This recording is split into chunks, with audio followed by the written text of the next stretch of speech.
요한복음 2장 1절 이하는 주님께서 어머니 마리아와 가나의 혼인잔치에 함께 가셨는데, 거기에 정결 예식을 따라 두세 통 드는 동을 항아리 6이 놓여 있었다고 말씀하고 있습니다.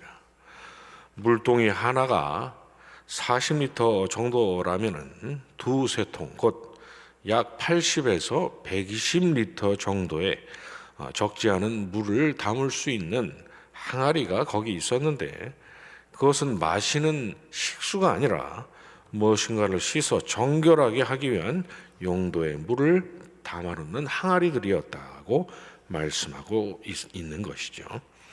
그런데 그런 항아리가 그곳에 6개가 있었으니 그 혼인잔치의 연회장에는 최대 약 700리터의 씻을 물이 구비되어 있었던 셈이었던 것입니다.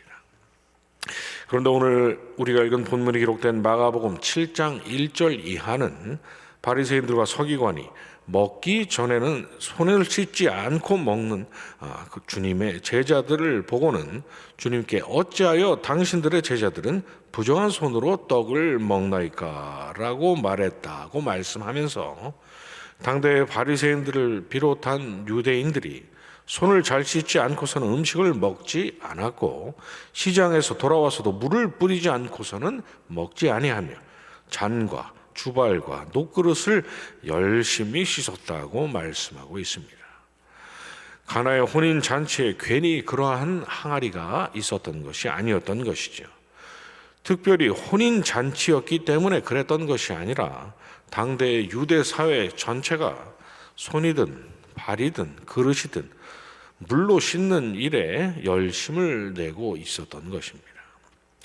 그런데 요한복음 2장 6절은 거기에 정결 예식을 위한 돌 항아리가 있었다고 말씀하면서 그 정결 예식을 가리켜서 유대인의 정결 예식이라고 말씀하고 있습니다. 그리고 또한 오늘 본문이 기록된 마가복음 7장 3절에서는 바리새인들과 모든 유대인들이 손을 씻지 않으면 먹지 않았다고 말씀하면서, 이는 그들이 장로들의 전통을 지키기 위해서 그리했다고 말씀하고 있습니다. 무슨 말씀입니까?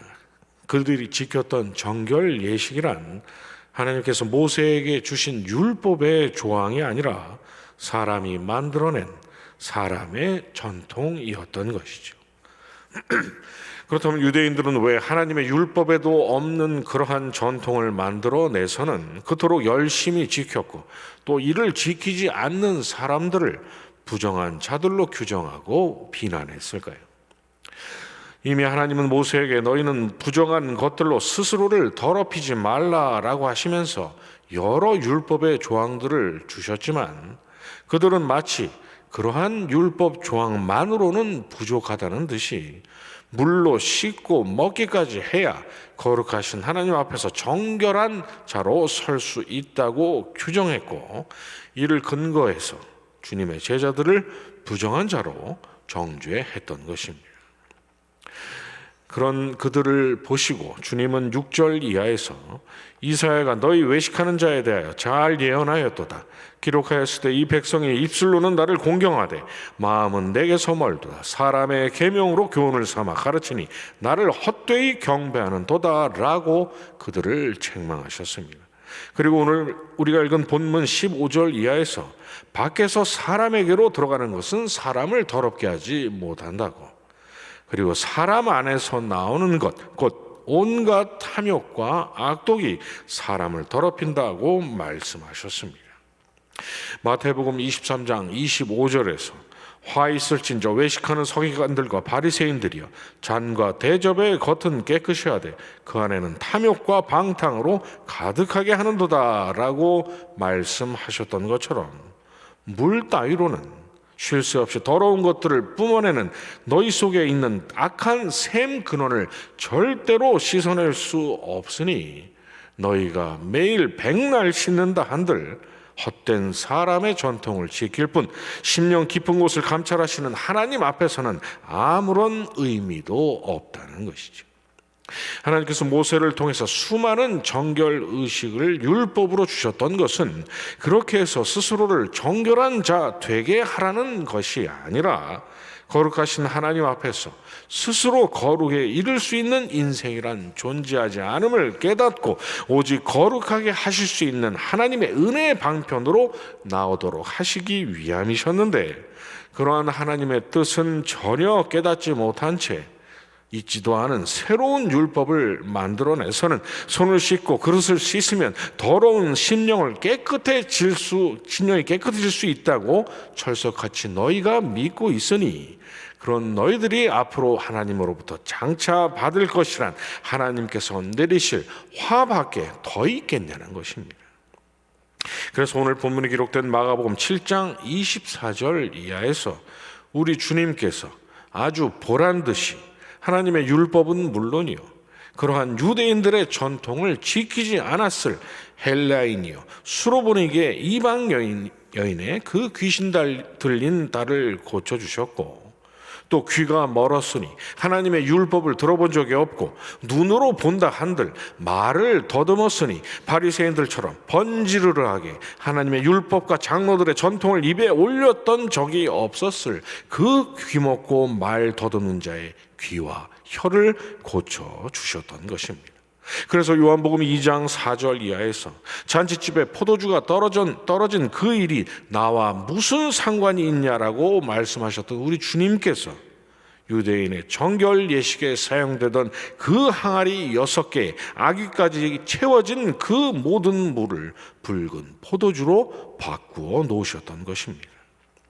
주님은 이러한 표적을 통해서 물 따위로는 사람의 심령을 절대로 깨끗하게 할 수 없으되 오직 십자가에 설리실 주님의 붉은 보혈만이 더러운 인생을 거룩하신 하나님 앞에 설 수 있는 정결한 자로 씻어줄 수 있다는 사실을 보여주셨던 것입니다. 그리고 하나님의 율법이란 인생들로 하여금 자신의 죄와 무가치함과 무능력함을 깨닫게 하시고 스스로는 절대 거룩에 이를 수 없는 인생들을 하나님께서 예비하신 은혜의 실체께로 인도하시기 위한 초등교사요, 그 은혜의 실체이신 우리 주 예수 그리스도만이 오직 하나님의 앞에서 거룩하고 정결한 자로 설 수 있게 하는 오직 유일한 길이라는 사실을 선언하셨던 것입니다. 그런데 2000년이 지난 오늘날까지도 자신의 공로와 선행으로 의롭다 하심을 얻을 수 있다고 믿는 사람들이 이렇듯 넘쳐나고 있고, 심지어는 모든 것이 하나님의 은혜라고 고백하고 하나님께서 보내주신 예수 그리스도만이 거룩하신 하나님 앞에 설 수 있는 오직 유일한 길임을 믿는 그리스도인들조차도 하나님과의 관계 가운데 계셔야 할 우리 주님을 제쳐놓고 주님 없이도 하나님을 향한 종교적인 열심과 헌신, 드림이 있으면 충분한 것처럼 그러한 것들이 나 자신을 지금껏 앞으로도 거룩한 성도로 보존할 것처럼 여길 때가 많다는 것은 참으로 놀라운 일이 아닐 수가 없습니다. 물론 우리는 하나님의 영광을 위해서 열심을 다해야 합니다. 하나님께서 명하신 이웃사랑을 비롯한 모든 거룩한 의무들은 우리가 반드시 이 땅의 삶 가운데 감당해야 할 중차대한 사명입니다. 그러나 우리가 잊지 말아야 할 보다 근원적인 문제는 우리가 어떻게 그러한 복된 사명과 거룩한 의무를 부여받은 하나님의 백성이 됐냐는 것이죠. 누가 하나님을 향한 우리의 섬김과 열심을 하나님께서 받으실 만한 거룩하고 정결한 섬김이 되게 하시고 무엇이 이처럼 연약하고 허물 많은 우리를 여지껏 거룩한 성도로 보존하고 있냐는 것입니다. 우리는 절대로 잊지 말아야 합니다. 하나님께서 우리의 기도를 들어주시고 받아주시는 것은 우리의 열심과 정성 때문이 아니라 우리의 기도가 철저하게 하나님께로 나아갈 유일한 은혜의 통로이신 예수 그리스도의 이름으로 드리는 기도이기 때문이라는 사실을 말입니다.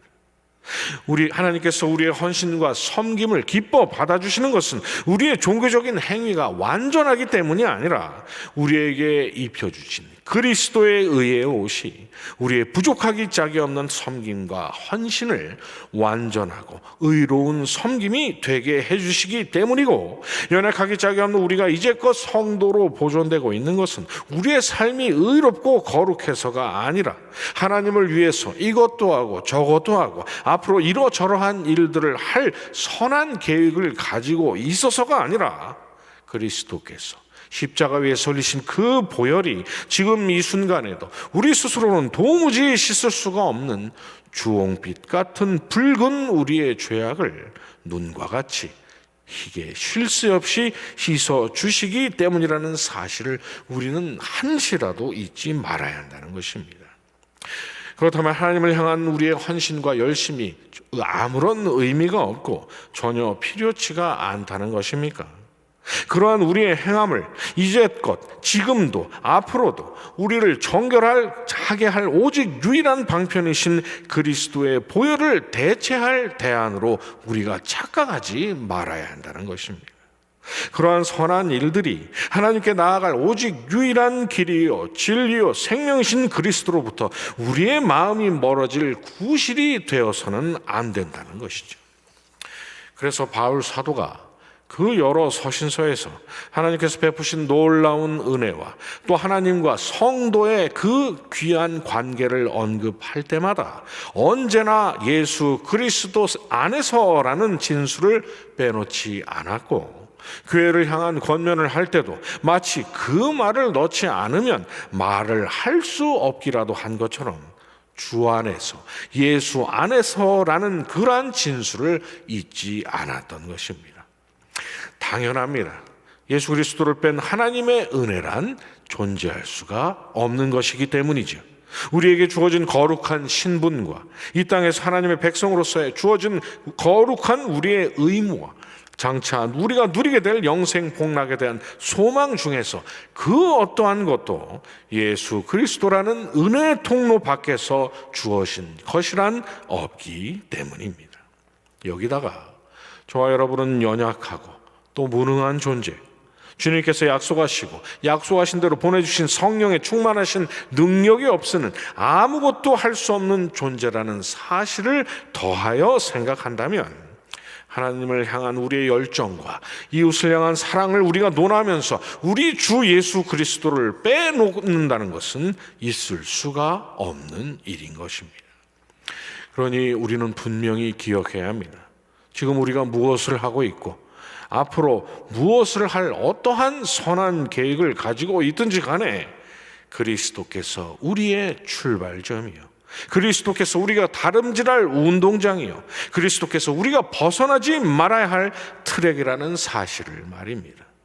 제 아무리 빨리 달린다 한들 트랙을 벗어나면 그 즉각 실격당하는 것처럼 주님을 떠나서 우리는 아무것도 아니요, 오직 주님 안에서만 하나님을 향한 우리의 열심이 하나님께서 받으실 수 있는 완전한 헌신이 될 수 있다는 사실을 우리는 절대로 잊지 말아야 한다는 것입니다. 하나님께서 허락하신 오늘 하루, 또 영원한 소망 되신 우리 주님 안에서 출발하시고 주님 안에서 달려나가시고 주님과 함께 하나님께서 온전히 기뻐 받으실 만한 의로운 삶을 살아가시는 저와 여러분이 되시기를 주님의 이름으로 축원합니다. 주님께로 주신 기도로 새벽 예배 마치고 계속 기도하도록 하겠습니다. 하늘에 계신 우리 아버지여, 이름이 거룩히 여김을 받으시오며 나라의 임하옵시며 뜻이 하늘에서 이룬 것 같이 땅에서도 이루어지이다. 오늘날 우리에게 일용할 양식을 주옵시고 우리가 우리에게 죄 지은 자를 사하여 준 것 같이 우리 죄를 사하여 주옵시고 우리를 시험에 들게 하지 마옵시고 다만 악에서 구하옵소서. 대개 나라와 권세와 영광이 아버지께 영원히 있사옵나이다. 아멘.